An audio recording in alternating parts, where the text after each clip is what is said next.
Assalamualaikum warahmatullahi wabarakatuh. Alhamdulillah, bersyukur kepada Allah karena Allah senantiasa mencurahkan nikmat-Nya kepada kita semua dalam keadaan bagaimanapun. Di saat kita taat kepada Allah, Allah curahkan nikmat itu. Di saat kita tengah lengah misalnya, Allah curahkan nikmat itu. Bahkan di saat kita ingkar kepada Allah, Allah masih curahkan nikmat. Itu tanda bahwa Allah Rahman dan Rahim, Allah kasih dan sayang kepada kita. Maka tidak ada balasan lain bagi kita semua adalah kita mensyukuri seluruh nikmat yang Allah curahkan kepada kita itu dengan meningkatkan ibadah kepada Allah, dan ibadah yang kita lakukan hendaknya diniati karena ingin mencari ridhonya. Salam dan salawat mudah-mudahan selalu terlimpah kepada junjungan Nabi kita Muhammad sallallahu alaihi wasallam, pribadi yang sangat mulia, pribadi yang selalu ditunggu pembicaraannya pada zamannya ketika masih hidup, dan pribadi yang mengagumkan dunia karena akhlaknya yang luar biasa. Hulukuhul Quran, akhlak beliau Al-Quran. Kaum muslimin yang berbahagia dan dimuliakan Allah Subhanahu wa taala. Salah satu di antara guyonannya orang itu, ini guyonan, mudah-mudahan kita enggak termasuk di dalamnya, sering mengatakan begini, sholat itu nomor 2, sholat bisa dilanggar. Itu guyonan. Ya, kita tahu bahwa sholat itu nomor 2 dalam rukun Islam, karena rukun Islam yang pertama membaca 2 kalimat syahadat, kemudian yang kedua sholat, dan seterusnya. Dan sholat boleh atau bisa dilanggar, maksudnya tempat yang bernama langgar itu bisa di mushola, bisa di masjid, bisa dilanggar. Bukan dilanggar artinya kemudian kita abaikan.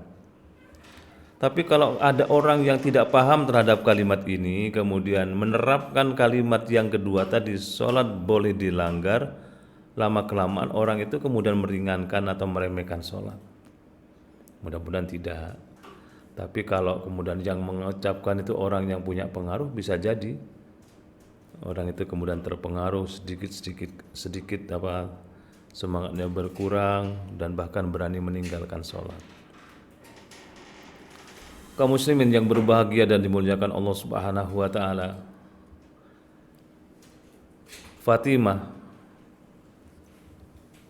putri Rasul Muhammad sallallahu alaihi wasallam pernah bertanya tentang apa kira-kira sanksi yang akan diberikan Allah kepada orang yang meremehkan sholat. Ini yang ingin saya sampaikan dalam kesempatan mulia ini. Orang yang meremehkan sholat, ya enak saja, seperti tidak ada masalah. Tetapi secara agama, Rasul memberikan informasi kepada kita bahwa Allah akan menimpakan sejumlah siksa kepada orang itu. Ini berat. Kalau sudah bicara siksa, kita kadang-kadang nggak suka mendengarnya. Tetapi mari kita renungkan supaya kita lebih hati-hati dalam menjaga sholat kita. 6 siksa yang akan diberikan oleh Allah itu dalam kehidupan dunia ini. 3 siksa Allah berikan juga di saat kita nazak atau mati. 3 siksa di alam kubur, dan 3 siksa lagi ketika kiamat besok. Ini yang perlu kita renungkan supaya kita menjaga betul terhadap sholat kita dan kita benar-benar ingin menjadi pribadi yang selamat dari siksa Allah itu. Bagaimana dan apa saja siksa yang ada di dalam dunia ini, dalam kehidupan kita di dunia ini, karena gara-gara kita remehkan dan tinggalkan sholat secara enteng di hati kita, nggak pernah menyesal. Yang pertama, dihilangkan keberkahan umur orang itu. Dia umurnya mungkin bisa panjang atau pendek juga bisa, tetapi barokah dari umur, keberkahan dari umur itu Allah hilangkan. Kalau orang itu barokah umurnya sudah hilang, maka tidak ada kebaikan apapun dalam hidup orang itu. Karena arti barokah itu bertambahnya kebaikan, sehingga kalau kebaikan umur atau barokah umur Allah cabut, Allah hilangkan, maka orang itu tidak punya kebaikan-kebaikan dalam hidupnya di mata Allah. Ini yang pertama. Yang kedua, Allah hilangkan keberkahan dari rezekinya. Dia siang malam bekerja keras untuk mendapatkan rezeki, tetapi ternyata rezeki yang didapat tidak barokah. Bisa jadi jumlahnya banyak, tiba-tiba harta yang banyak itu menguap begitu saja, tidak membekas dalam hidupnya, tidak ada yang dinikmatinya secara permanen. Dia maka bahkan heran kepada diri sendiri, kenapa ya harta saya ini banyak, tetapi kok tidak membekas, tidak ada yang jadi, tidak jadi apa-apa. Itu bahasa umumnya. Rezekinya banyak tapi tidak jadi apa-apa, bahkan kadang-kadang dilorot pelan tapi pasti dengan datangnya penyakit, dengan datangnya masalah dan sebagainya. Itu tanda bahwa keberkahan rezeki oleh Allah dicabut dari rezeki yang dari harta yang kita miliki itu. Kita mungkin sehat, tetapi sehat kita itu tidak membawa barokah. Kita mungkin kaya, tapi kekayaan kita tidak membawa barokah. Dicabut semuanya barokah dari rezeki yang kita dapatkan. Kemudian yang ketiga, Allah cabut juga kewibawaan orang soleh dari wajah orang itu. Dia tua, dia dewasa, tapi tidak wibawa kepada orang lain. Tidak ada yang menyebabkan orang lain sungkan. Mungkin takut iya, tapi tidak sungkan. Beda antara takut dengan sungkan itu. Kewibawaannya dicabutnya sehingga orang itu dianggap biasa-biasa saja. Bahkan di sebagian masyarakat dianggap dia sebagai penyebab timbulnya onar saja, timbulnya masalah di tengah kehidupan itu. Nah, berikutnya adalah amalnya tidak mendapat pahala dari Allah karena dia tinggalkan sholat dalam hidupnya tanpa alasan. Kaum muslimin yang berbahagia dan dimuliakan Allah, sholat itu tidak boleh diwakilkan kepada siapapun. Kalau kita sakit, lakukan semampu kita. Kalau tidak bisa berdiri, sambil duduk. Kalau tidak bisa duduk, sambil berbaring. Kalau tidak bisa berbaring, ya dengan isyarat-isyarat. Jangan tinggalkan sholat, karena akan dicabut keberkahan oleh Allah dalam hidup kita ini. Bahkan selain amalnya tidak berpahala, menurut hadis Rasul tadi, doanya tidak dikabulkan oleh Allah. Ini kan berat-berat semua. Dia berdoa, dia berharap, memohon kepada Allah, tapi Allah tidak dengarkan. Allah tidak kabulkan doa orang itu karena dia dengan sengaja suka meninggalkan sholatnya. Kemudian yang keenam, tidak dapat bagian dari doa orang-orang soleh. Orang-orang soleh itu kalau berdoa kepada Allah, selain doanya dikabulkan, maka pengaruh dari doanya juga menyebar kepada orang-orang di sekitarnya. Misalnya, Allahumma ighfir lil muslimin wal muslimat. Ya Allah, ampuni dosa orang muslim laki dan dosa muslim perempuan. Ya Allah, ini kalau yang berdoa orang soleh, doanya itu dikabulkan oleh Allah dan tembus. Orang-orang muslim laki dan perempuan itu diampuni dosa-dosanya. Nah, orang yang biasa meninggalkan sholat tidak kebagian itu. Doanya orang sholat tidak sampai kepada dirinya itu. Ini 6 hal yang akan Allah berikan kepada orang yang dengan sengaja, dengan meremehkan sholatnya, meninggalkan sholatnya dan seterusnya. Ini sudah disampaikan oleh Nabi kepada Fatimah. Nah, ada lagi yang kedua. Ini juga berat-berat kaum muslimin. Maka sholat itu memang ibadah yang besok diperiksa pertama kali oleh Allah Subhanahu wa ta'ala. Yang kedua, ada 3 siksa Allah yang diberikan ketika orang itu mati atau naza.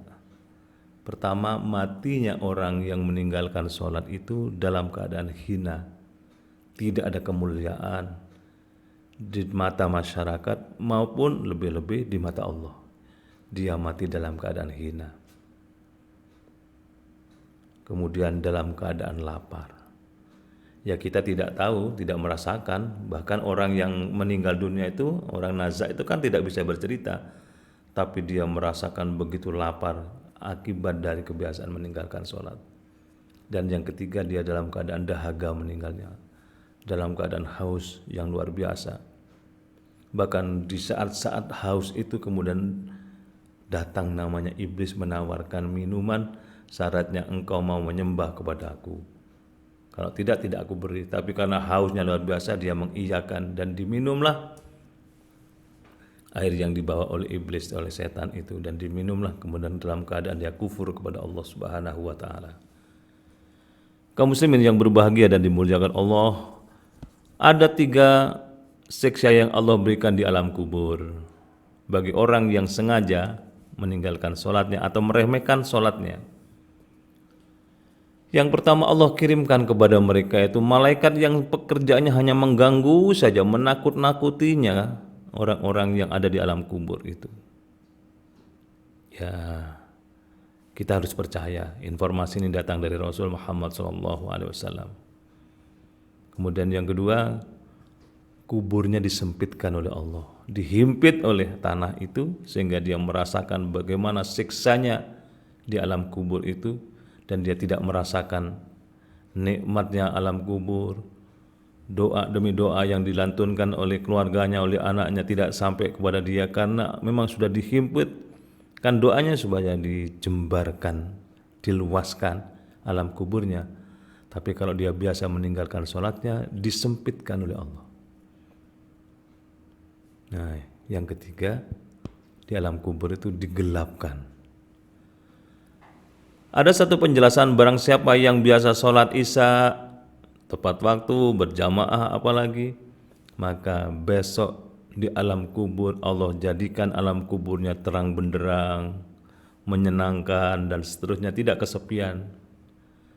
Tapi kalau dia biasa meninggalkan sholatnya, alam kuburnya Allah gelapkan sehingga senantiasa cemas dan ketakutan di sana. Kaum muslimin yang berbahagia dan dimuliakan Allah Subhanahu wa taala, bagian yang terakhir siksa Allah ada 3 di hari kiamat besok yang diberikan kepada orang yang biasa meninggalkan sholatnya tanpa alasan yang kuat yang dibenarkan oleh syariat, oleh syar'i. Dia besok diseret wajahnya oleh malaikat. Wajahnya diseret, ditonton oleh seluruh makhluk Allah. Dia jadi tontonan ketika siksa diberikan kepada dirinya. Yang kedua, hisabnya diperberat, banyak pertanyaan bertubi-tubi, berpanjang-panjang tentang perbuatan di dunia. Tapi kalau kita terbiasa dengan sholat yang baik, sholat kita kemudian istiqomah, sholat kita bisa diandalkan di hadapan Allah, maka seluruh amal perbuatan kita dianggap baik sehingga pertanyaannya tidak berbelit-belit dan tidak berlama-lama. Tapi ini, kata Nabi, orang yang biasa meninggalkan sholat, pertanyaannya, hisabnya itu berat, berbelit-belit. Naudzubillah. Bahkan yang ketiga, Allah tidak memperhatikan, Allah tidak mengampuni dosa orang yang biasa meninggalkan sholatnya. Kaum muslimin yang berbahagia dan dimuliakan Allah, ini informasi dari Rasul Muhammad SAW kepada kita. Tidak butuh penjelasan panjang lebar, karena Rasul sudah secara detail menyampaikan ada 6 siksa orang yang biasa meninggalkan sholat di dalam hidupnya di dunia. Ada 3 siksa ketika naza meninggal dunia, ada 3 siksa di alam kubur, dan ada 3 siksa yang Allah berikan kepada orang yang biasa meninggalkan sholatnya ketika besok hari kiamat. Nah, sekarang kembali kepada kita. Sesibuk apapun kita ini, marilah kita jaga sholat kita. Apapun kondisinya, begitu ada adzan, tinggalkan kesibukan. Wong waktu kita yang Allah sediakan ini terbatas kok. Kan kita tidak tahu kita akan mengakhiri hidup kita kapan. Kadang-kadang masih sehat, bugar, masih muda, gagah, perkasa, Allah panggil. Ada, memang ada orang yang usianya itu sampai kemudian melebihi usia kebanyakan orang. Tetapi kan ada juga orang-orang yang masih muda, masih gagah, kemudian Allah panggil. Maka tidak ada langkah lain yang paling menyelamatkan diri kita kecuali menjaga waktu sholatnya, menjaga ibadah sholat kita masing-masing, supaya kita menjadi orang yang tidak merugi di hadapan Allah Subhanahu wa Ta'ala. Terima kasih. Mudah-mudahan kita bisa terus mengikuti acara ini, dan saya berharap setiap Kamis jam 1 nanti ada interaksi, ada dialog interaktif antara saya dengan seluruh pemirsa, bisa nanti memberikan respon balik, bertanya dan seterusnya, sehingga nanti ada komunikasi setiap hari Kamis jam 1 siang insya Allah. Dan mudah-mudahan acara kita senantiasa mendatangkan manfaat dan Allah ridha kepada kita semua. Assalamualaikum warahmatullahi wabarakatuh.